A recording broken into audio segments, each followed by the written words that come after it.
What's up, y'all?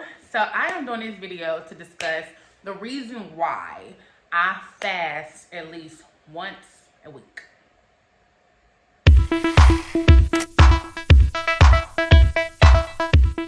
My fasting journey actually started when I was like maybe I'm gonna say maybe I was 11 or 12. I'm gonna do a whole separate video on the first time that I actually fast because it's the whole thing. But just a tidbit of information about the first time I actually fast and how I actually got started with it. It was the summer. I remember growing up back home, my mom and my dad were on vacation or something. They were gone. And I think that at the time my dad was a truck driver and I think they were on the road together for a trip. And something was happening. I think I wasn't making the best choices, but I was young, so I wasn't doing nothing too bad. Like, I guess I wasn't cleaning my room, or it was the summertime, so it definitely wasn't school. I don't remember what it was, but it was minor things. Long story short, my dad lived or was moving to Arizona. I don't know if they were like rekindling their marriage. I don't know. But that particular summer, my mom and dad came to the agreement that I was going to move with my dad to Arizona. And I was not okay with that. I had never had a close, loving relationship with my dad. And I felt like he didn't love me. Like, those were the words that I played in my head. And that was a motivation behind my fasting, because I was like, Lord, no. Lord, no. Lord, no. Like, my mom is not getting this. Like, this man does not love me. How could she send me, how could she send me to live across the world with somebody who doesn't love me? Sorry, I thought I seen something outside my window. Anyway, where was I? Anyway, I did not feel like he loved me, right? So, um now that I'm older, I have the understanding that, excuse me, just because you love someone, the way that you show it may not be their language, or the way that they understand it, or the way that they appreciate it. So I'm grateful for growth and understanding, because I now have established a relationship with my dad, and I now understand why I thought the way I thought back then. Um, anyway, I'm thankful that I thought that way, because that led me to, just go all out with um, trusting God for the first time, just really, really, really trusting God. I did not grow up in church. I never have been a member of a church that I know of. I think one time we went up to the front and became a member of a church, and we never went. We stood up for something, didn't know that we were going to have to, want to get saved, or you want to join, and we sort of got led into that once. But yeah, I've never been a member of a church, and I did not find Jesus in church. My mom has always, she planted that seed, always, spoke about fasting, spoke about Jesus, listening to Kurt Franklin growing up, and I always felt this distance from everybody else, like sort of like on a planet all by myself, a planet of my perspective, a planet of my understanding of certain things, questioning things like, why does this make sense to everybody else, but I don't get it. Like, I don't understand. Like, why is everybody doing this on this holiday? Why do we always eat this on this holiday? Like, why does everybody do the same thing, move the same way? Like, I just did not understand. And I felt like I was the only one at my age who thought like that. So I gravitated towards Christ, because that's where I found my identity. That's where I felt safe. That's where I could fully be myself. And this fasting, my first time fasting, this is where I was able to really delve into my relationship with Christ. So I went on a fast. I fast from the way my mom taught me. She was so dope for teaching me that. Like, even though she did not take the time to take us to church, she still did what she needed to do to plant that seed inside of us. And it just holds true with the scripture, like, you raised up a child, and that's the way that they would go. I'm so tired of them gnats, or gnats, or whatever they call it. Anyway, so I went on a fast from 6 a.m. to 6 p.m. in the summertime. With swimming and walking and hanging out with my friends, I was on this fast. The girl was not eating. I don't know how long I fast. I think it was for a week, but don't quote me. Long story short, I did not end up moving to Arizona with my dad, and I attributed that to my fast. So, when I moved to the Texas, I met someone who I used to work with, and she told me she was also a Jesus lover, and we spoke about, of course, about our journeys and our relationship with Christ many times, and she told me that she fasts once a week on Wednesdays, and I was like, oh, like I didn't show that, but my spirit was like, wow, like I never thought about that. I never ever thought about just fasting just to, you know, increase self-discipline, you know, a closer walk. And when she fasts, she specifically fasts for other people. So if she knew that something was going on in the news, she knew something that was going on with someone that she knew. The fast was always about somebody else.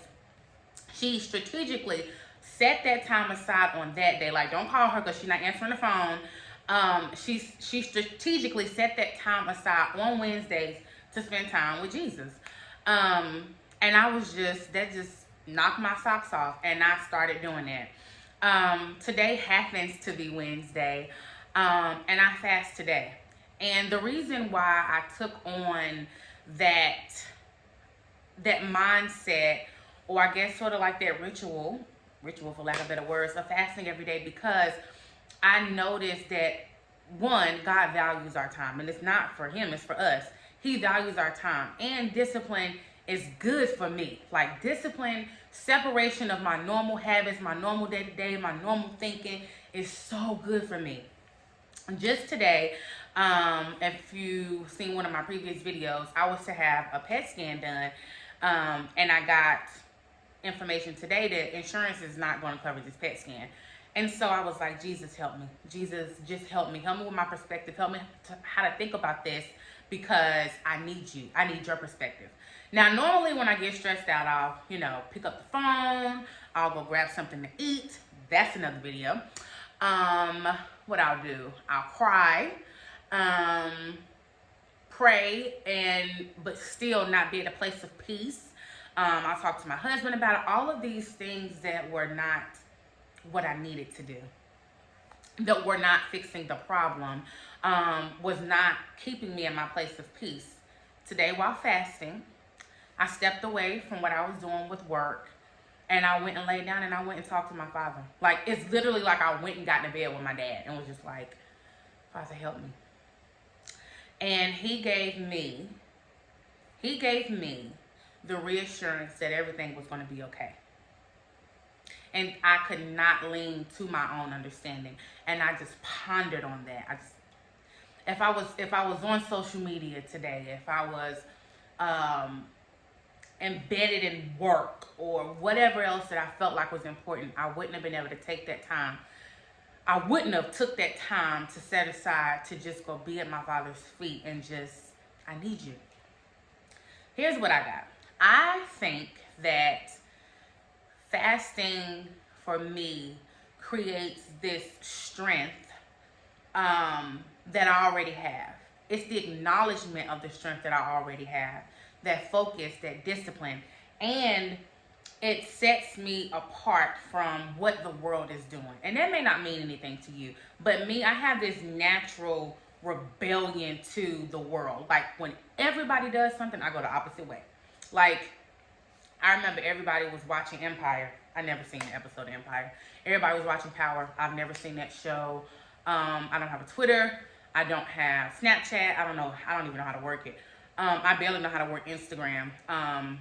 There are some things, of course, that I do that the world is doing, but there are a lot of stuff that I do not do intentionally, because when everybody's doing something that's scary to me, like, what is that? Like, I don't want to do that. Like, I don't know. So my safety net with my way of thinking about moving the way of the world is with Jesus. Like, I feel I know for sure that's where I need to be. I don't know what's going on with watching, what's that movie with the, I don't even know the name of that movie, but everybody was watching it with the people dying in the game. I don't know. I don't know. I didn't watch that, and I yeah, and that's the way I was as a child. I just did not want to do what everybody was doing, and it's weird, and it's weird to the world, and it can also be a lonely place, and it can be, you know, strange. You seem strange that you're not doing what the world is doing, um, and you think different from the way the world is thinking. But I know for me, fasting helps me to put God's perspective. It's kind of like putting on a pair of glasses. Like, I can see what I need to see from His perspective. I was going through a tough breakup with the person at the time that I thought was a friend, and that was a tough journey, getting up out of that. And I realized God showed me so many things through that journey. And I just know that whenever I do set that time aside, that it's not wasted. And I always come out richer. It's kind of like an investment in yourself. Like, we do all of these external things to invest in ourselves. People go get their bodies done. People go to college. People go get this certificate or that certificate, or, you know, all of these different things to invest in your flesh, right? The things that may or may not have value, which I personally don't think that it may have value when we leave this vacation that we're on earth. Um, but we'll be forever on this journey of discovering more and more about our relationship with Christ. And that is why I set time aside at least once a week. It don't necessarily have to be nothing going on. It's sometimes I fast just to give God thanks. Sometimes I fast just to say thank you. I'm going to sacrifice to say thank you. And before I forget, um, I know I've learned just recently, because, like I said, I was not raised in church. Um, but I did learn from a teacher recently that fasting is actually abstaining from food, right? The biblical fasting, sorry, biblical. A sacrifice, which is what I often do, is not being on social media. Um, I don't know, like when my kids fast, because they fast as well, they don't play their Xbox or they don't watch TV. I know at one point, at one of my prior positions, my manager at the time, she mentioned incorporating something into your life as a fast, and I never thought about that. But what I can tell you is God honors it. God will honor it. I know that I was struggling really bad with abstaining from food, and I was doing from the time I wake up to 12 o'clock. God honored that. Of course, in my heart and my mind, I want to do better. I want to go longer, but don't feel like because you cannot go all the way, that the Lord is not going to honor that. Yes, in a fast, you will see where your weakness is. If you lack self-discipline and you start a fast and you can't finish it, the Lord is going to reveal to you. You may need to be working on that self-discipline. And that's something that's one of the fruits of the Spirit. So you have it in you, but that muscle may not be being exercised. If you can see if you're fasting, you know that you're kind of snappy and you're going off, your temper may be what the Lord is trying to show you. And He'll show you that through your fast. And it's a journey. It's definitely a journey, but this is something that I will continue until the end of my life. And as I said, my kids also fast. And yeah, I'm not going to say I enjoy it, because it's not always enjoyable. And also, those are some of my hardest days. Today was something. Today was something. Today was something else. I got several. Uh, ooh, I got a couple messages, emails that I really could have did without today, but I took it in stride, and I know that I'm not alone. I know that the Lord is with me, and I know that and it's ignited. So, like, I feel like sometimes we have candles inside of us of acknowledgement, like our scriptures, but sometimes that bad boy got to be ignited. We got to set that fire inside and let it radiate through us what the Word of God says. And for me, fasting definitely does that. Yeah, And I do think life comes with sacrifice to get to the next level or the next step or the next wherever you're trying to go that is closer to Jesus, whatever you're seeking him for, whatever he's having you to do. Some sacrifices are definitely going to have to take place in that. The Bible does tell us obedience is better than sacrifice. Again, I'm not a Bible scholar. So I would also suggest that making sure the way that you live, the best that you can, aligns with that fasting once a week or however often you choose to. Um, yeah, that's my story. I love Jesus, y'all. I'm not perfect, as I said, and I'm still not a member of a church. I just got baptized maybe, I think it was 2 years ago, and I cried like a baby. Um, yeah. So I focus on him. I'm not religious. I don't even know what I remember going to church one time with a family member, and I was in church chewing gum. I'm just chewing the gum, and she's like, and I was like, what? Like, she's on the other side of the church, and so I didn't know what I did, so I just kept. And after service, I was like, what's wrong with you? Like, what happened? What'd I do? And she was like, you chewing that gum? You can't chew gum in church. I didn't know. I didn't know. I had no idea. So, yes.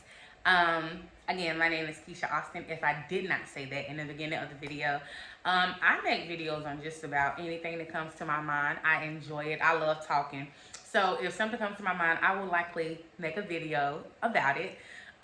So if you like my content, go ahead and subscribe. I will be here.